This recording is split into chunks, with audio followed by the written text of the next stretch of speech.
Once again welcome to my YouTube channel. हम लोग देख रहे थे पशुपालन एनिमल हस्बेंड्री में हम लोग देख रहे थे आहार एवं पोषण। हमारा अध्याय है 12वीं कक्षा का प्रथम अध्याय है आहार एवं पोषण। उसमें हम लोग संतुलित आहार की गणना के बारे में देखने वाले थे। ये हमारा 10वां नंबर टॉपिक है इस अध्याय में। और इससे पहले हम लोग 9 टॉपिक्स देख चुके हैं। परिभाषा, आहार देने की विधियाँ, आहार का वर्गीकरण इत्यादि अलग अलग चीज़ें के बारे में हम देख चुके हैं। अब हम लोग को इस क्लास में पार्टिकुलरली इस क्लास में संतुलित आहार की गणना और महत्वपूर्ण सूत्र एवं आधारित प्रश्न पढ़ना है। तो इस क्लास में पूरा न्यूमेरिकल ही रहेगा, मतलब कुछ प्रश्न कराऊंगा गणितीय सूत्र से, न्यूमेरिकल फार्मूला से हम लोग को बनाना होगा उस प्रश्नों को। तो सबसे पहले हम लोग देखते हैं संतुलित आहार की गणना।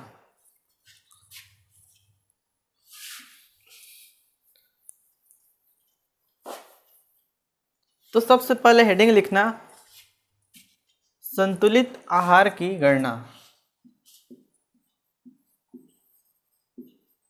संतुलित आहार की गणना। संतुलित आहार की गणना के लिए संतुलित आहार अलग अलग पशुओं के लिए अलग अलग होता है, उनके भार के हिसाब से, या अलग अलग पशु जैसे कि गाय हो गया, भैंस हो गया, बकरी हो गया, सबके लिए उनके भार के हिसाब से अलग अलग संतुलित आहार होता है। और गाय में भी बैल हो गया, सांड हो गया, बछिया हो गया, संकर गाय हो गया, तो उन लोग को उनके शरीर के हिसाब से अलग अलग आहार की मात्रा की ज़रूरत होती है। तो हम लोग संतुलित आहार को सबसे पहले 2 भाग में देखते हैं। एक हो गया शुष्क पदार्थ, शरीर को कितना शुष्क पदार्थ चाहिए उसका गणना करते हैं। और दूसरा है दाना, कितना दाना का जरूरत होता है उसके उत्पादन के लिए और मेंटेनेंस के लिए। दोनों अलग अलग चीज़ों के लिए अलग अलग पशु के लिए सब अलग अलग होता है। तो सबसे पहले हम लोग शुष्क पदार्थ की गणना के बारे में देखेंगे। तो शुष्क पदार्थ में सबसे नंबर 1 लिखना, शुष्क पदार्थ को हम लोग प्रति 100 किलो भार, मतलब एक पशु का भार है 100 किलो, मान के चलो एक गाय का भार है 100 किलो, तो वो 100 किलो भार के लिए हमें कितना किलोग्राम शुष्क पदार्थ की आवश्यकता होगी। तो इसमें शुष्क पदार्थ में अभी ऐसे टेबल बना के पहले शुष्क पदार्थ नंबर 1 में लिखना, ठीक है। नंबर 1 में शुष्क पदार्थ लिख लिए, शुष्क पदार्थ। अब ब्रैकेट में लिखना प्रति 100 किलोग्राम भार, भार किसका? पशु का, पशु के 100 किलोग्राम भार पर। अब इसमें पहला नंबर है गाय। गाय संकर गाय भी हो सकता है, हो सकती है, बछिया हो सकता है, ओसर हो सकती है, ओसर, बछिया, बैल भी हो सकता है। तो इसके लिए चाहिए हम लोग को शुष्क पदार्थ की मात्रा प्रतिदिन कितना चाहिए हम लोग को? 2.5 किलोग्राम शुष्क पदार्थ चाहिए हम लोग को। भैंस के लिए चाहिए, भैंस के लिए हम लोग को कितना चाहिए होता है? तो 3 किलोग्राम शुष्क पदार्थ प्रतिदिन। और तीसरा नंबर में लिखना बकरी। बकरी दिखने में छोटी होती है, लेकिन उसके शरीर के भार के हिसाब से उसको ज़्यादा खाने की आवश्यकता होती है। बकरी के लिए 4 किलोग्राम शुष्क पदार्थ प्रतिदिन प्रति 100 किलोग्राम भार बकरी के लिए। तो 50 किलोग्राम भार की बकरी होगी तो इसका आधा लगेगा। और जैसे गाय हो गया, गाय का अगर 200 किलोग्राम का गाय है तो उसको कितना शुष्क पदार्थ देना पड़ेगा? 100 किलोग्राम के लिए 2.5 किलो। तो 200 किलोग्राम का गाय है, नॉर्मली 200 से 300 किलो के होते हैं, तो 200 किलोग्राम का तो इसका दुगुना हो जाएगा, 2.5 दूनी 5, 5 किलो हो जाएगा। अब इसके बाद हम लोग दाना को देखेंगे, इसको पहले नोट डाउन करो, लिख लिए तो मिटा रहा हूँ।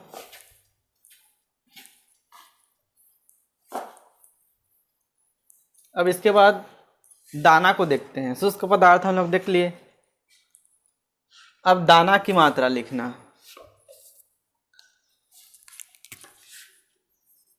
दाना की मात्रा लेफ्ट साइड में लिखना पशु, कौन से प्रकार के पशु के लिए। फिर उसके बाद लिखना जीवन निर्वाह हेतु, जीवन निर्वाह इसी को बोलते हैं मेंटेनेंस। जीवन निर्वाह हेतु कितना दाना चाहिए वो देखेंगे। उसके बाद देखेंगे उत्पादन हेतु, प्रोडक्शन, क्या चीज के उत्पादन, दूध के उत्पादन। अलग अलग प्रकार का हम लोग राशन पढ़े हुए थे।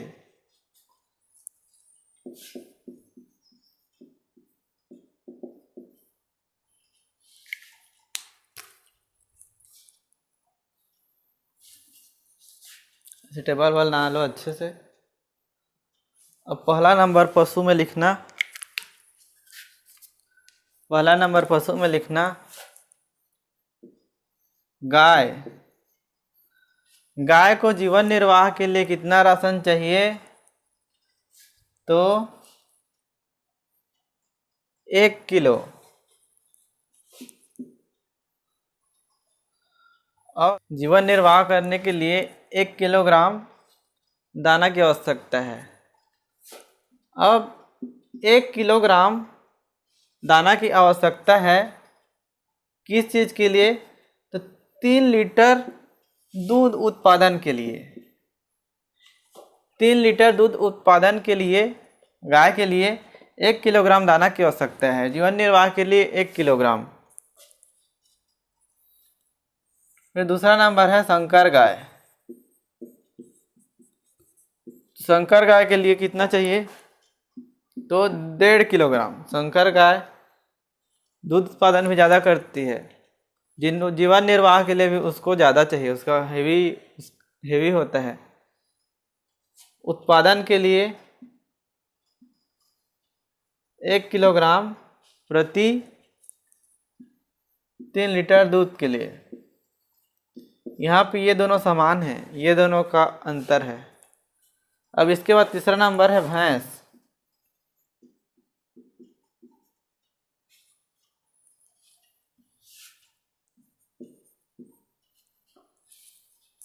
अब यहाँ पर संकर गाय के समान है ये चीज,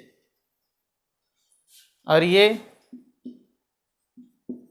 इसको 2.5 किलो दूध के लिए, यहाँ पे ना लीटर की जगह ना किलो में दूध है।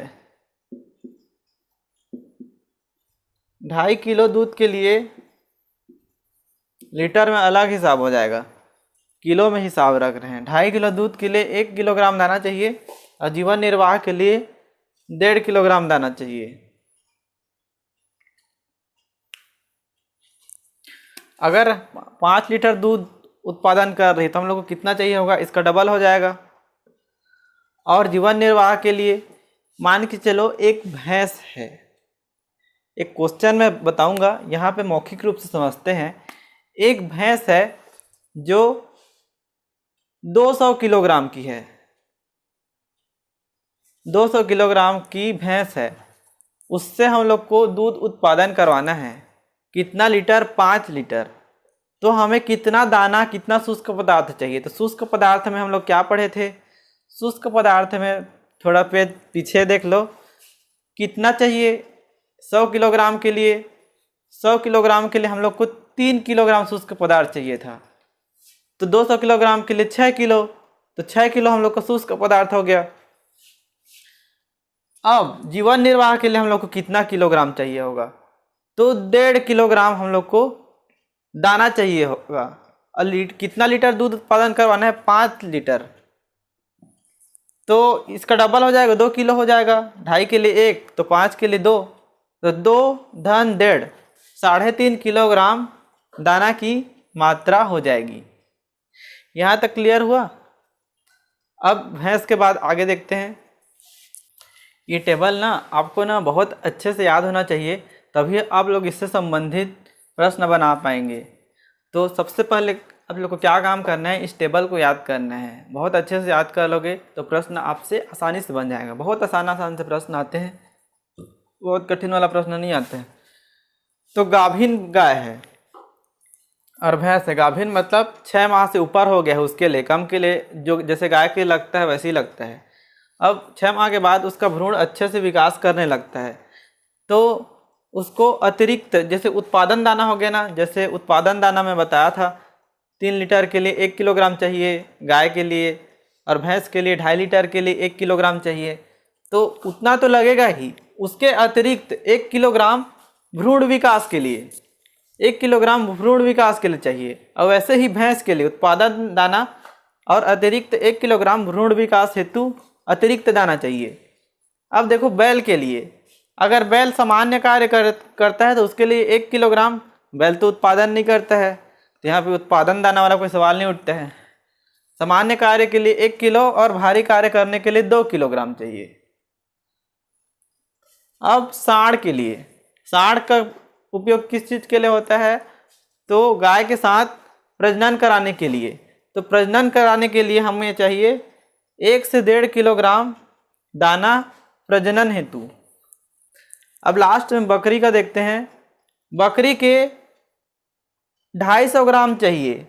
इसमें कोई फिक्स नहीं ना, चाहे गाय 100 किलो का हो या 200 किलो का हो या 500 किलो का हो, उसके जीवन निर्वाह के लिए फिक्स कर दिए कि इतना चाहिए।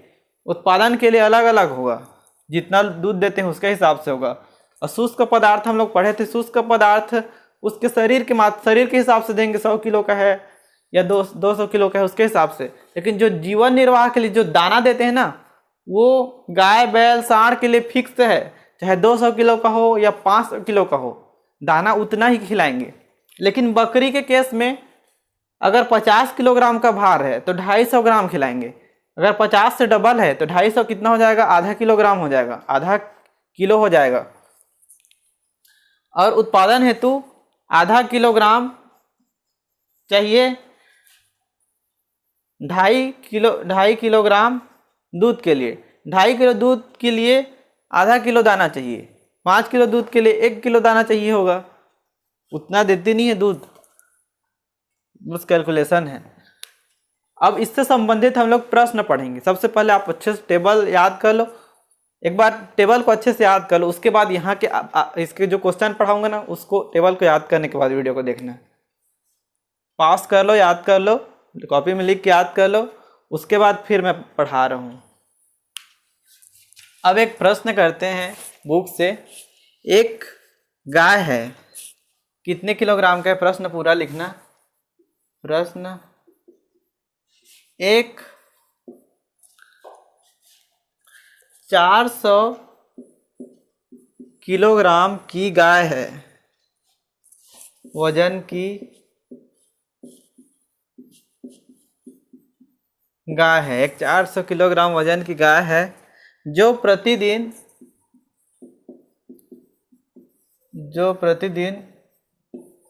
6 लीटर दूध देती है।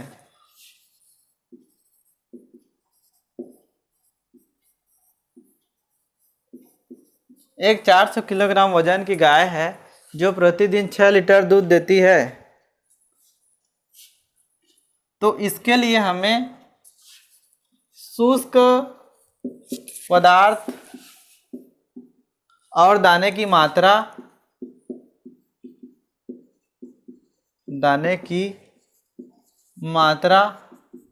कितने दिन के लिए ज्ञात करना है? 1 दिन के लिए। 1 दिन के लिए ज्ञात करना है।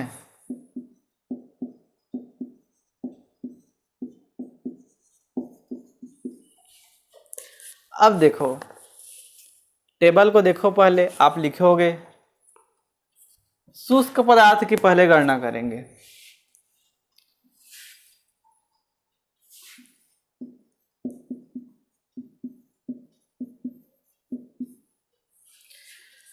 चार 400 किलोग्राम वजन की गाय है, 100 किलोग्राम की होती। शुष्क पदार्थ करके की गणना करके हेडिंग देना और लिखना 100 किलोग्राम वजन की गाय पर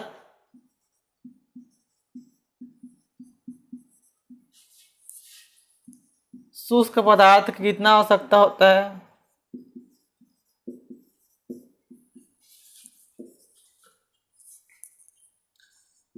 2.5 किलो। शुष्क पदार्थ की मात्रा है 2.5 किलो। तो 400 किलोग्राम वजन की गाय पर शुष्क पदार्थ की मात्रा, इसको पूरा लिखना, कितना हो जाएगा, बराबर 2.5 गुणित 400/100। एक एक नियम जानते हो, यूनिटरी मेथड। 100 के लिए इतना तो 400 के लिए कितना, तो 400 से गुणा हो जाएगा और 100 से भाग हो जाएगा। तो ये कितना हो जाएगा, कट गया 10 किलोग्राम। ठीक है। अब इसके बाद हम लोग दाने का गणना करेंगे।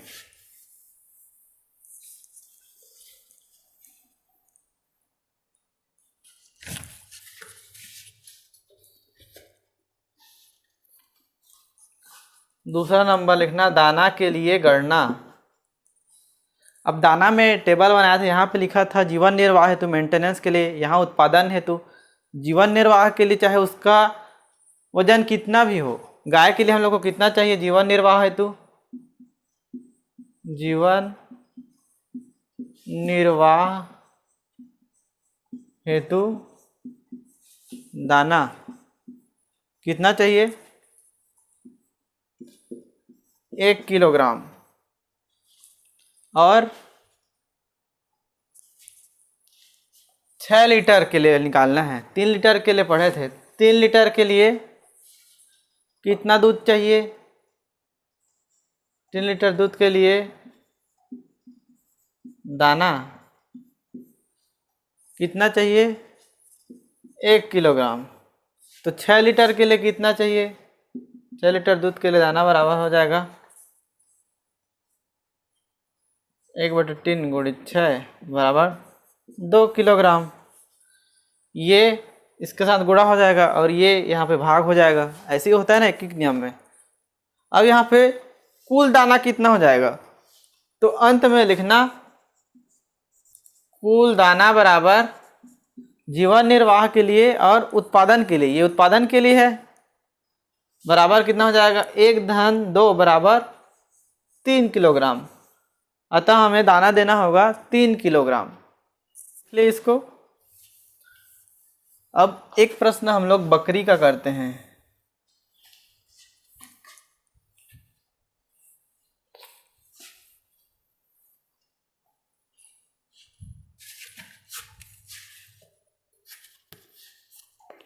प्रश्न लिखिएगा,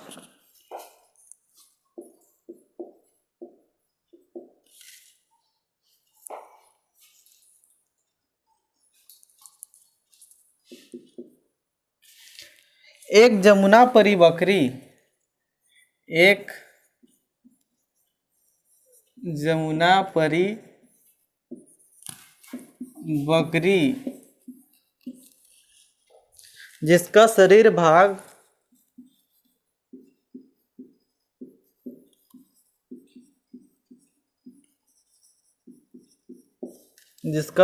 भाग भार 85 किलोग्राम है तथा 2.5 लीटर दूध प्रतिदिन देने के लिए दे रही है। ठीक है, 2.5 लीटर दूध दे रही है। इसके लिए एक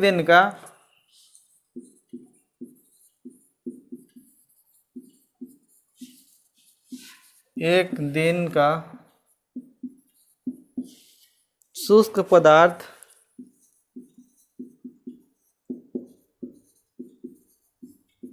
तथा दाने की मात्रा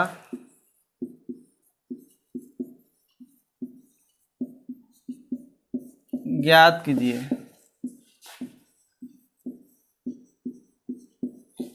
प्रश्न लिख लो। अब इसको हम लोग सॉल्व करते हैं, हल करते हैं इसका। तो हम लोग जानते हैं 50 किलोग्राम। सबसे पहले लिखते हैं शुष्क पदार्थ की गणना।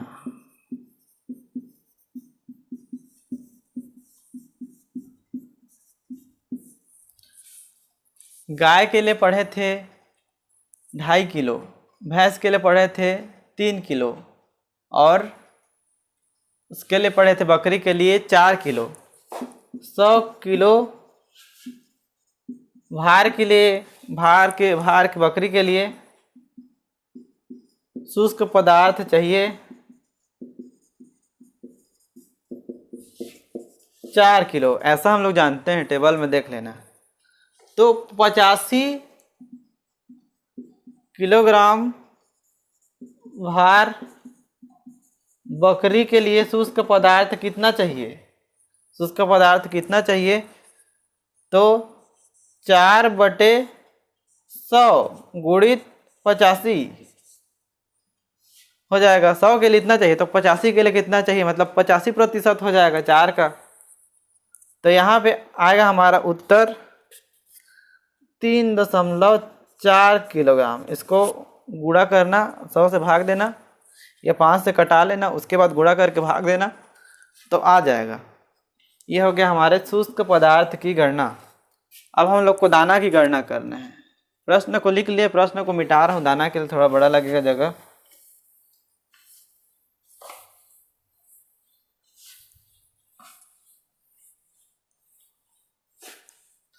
हम लोग टेबल में पढ़े हैं 2.5 लीटर दूध के लिए आधा किलो दाना चाहिए। तो उत्पादन के लिए डायरेक्ट लिख देते हैं। पहले लिखते हैं दाना की मात्रा, हेडिंग देना दाना की मात्रा।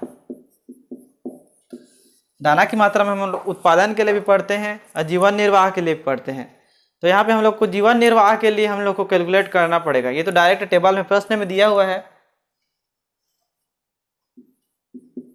उत्पादन हेतु कितना चाहिए? उत्पादन हेतु दाना, तो 2.5 लीटर दूध हेतु 2.5 लीटर दूध हेतु हम लोग को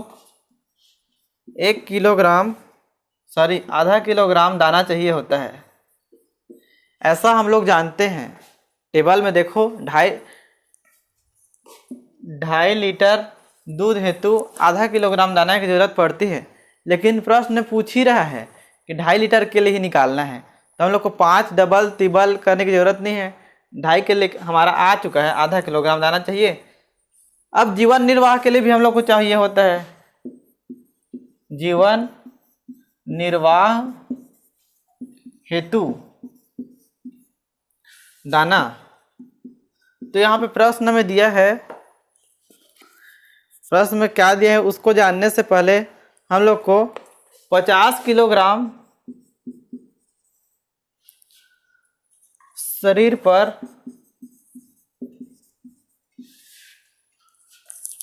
250 ग्राम दाना देते हैं। ऐसा लिखा हुआ है टेबल में देखो। और हम लोग को निकालना है कितना किलोग्राम शरीर के लिए निकालना है? 85 किलोग्राम शरीर पर दाना की मात्रा कितना होगा? तो ये 250 ग्राम लिखा हुआ है। इसको हम लोग किलोग्राम में एक जैसे यूनिट में लिख लेते हैं। 250 किलोग्राम मतलब 1/4 किलो। तो हमारा गणना आसान होता है। जब दोनों का मात्रा अगर सेम होता है तो गणना करना आसान होता है।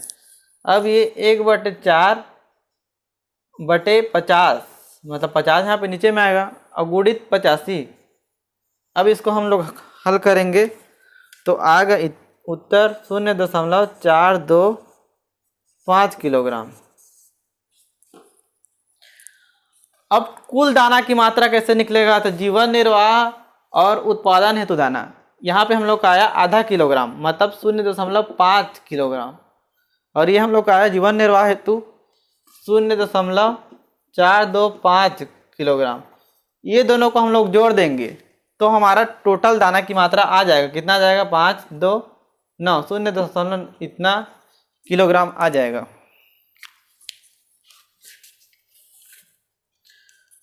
इसको नोट कर लो। ऐसे ही सब प्रश्न बनेगा, सिर्फ वो टेबल से बनना है।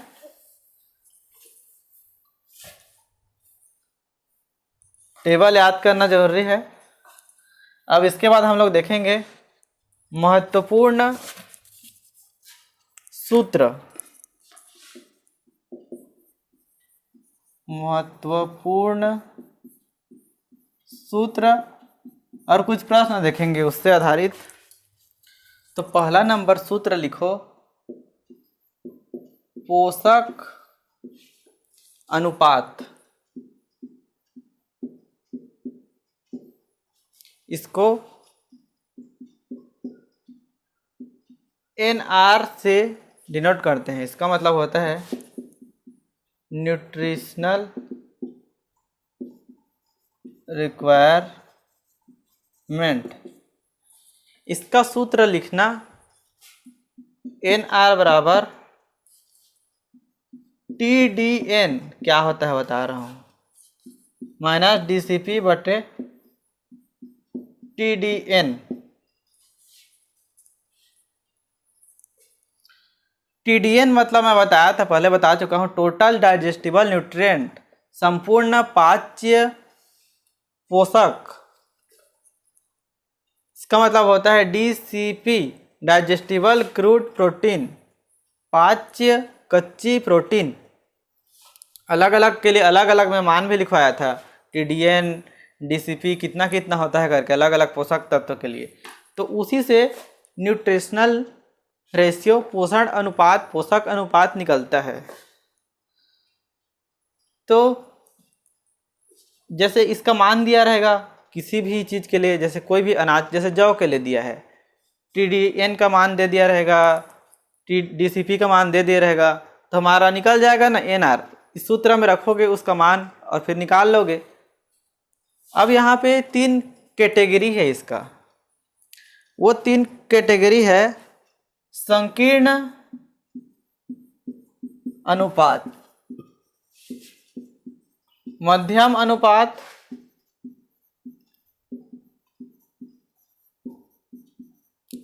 और है वृहद अनुपात।